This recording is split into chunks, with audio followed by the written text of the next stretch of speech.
தியாவோட favourite தேங்காய் பால் சாதம். அதுக்கு 4 table spoon oil, biryani spices, 2 onion, 2 green chilli, ginger garlic paste, mint, coriander leaves, தேங்காவை நல்லா க்யூபாக கட் பண்ணிவிட்டு அதை மிக்சியில் போட்டு நல்லா பிளெண்ட் பண்ணிவிட்டு அதோட மில்கை எக்ஸ்ட்ராக்ட் பண்ணி எடுத்துக்கோங்க.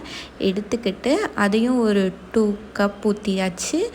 சால்ட்டு, ரைஸ் போட்டு குக்கரை 2 விசில் விட்டால் தேங்காய் பால் சாதம் ரெடி. ஆஃப் எக்கை நல்லா க்யூபாக கட் பண்ணிவிட்டு சாதத்து கூட சேர்த்து மேஷ் பண்ணிவிட்டு 1 டேபிள் ஸ்பூன் கர்டு சேர்த்து சர்வ் பண்ணி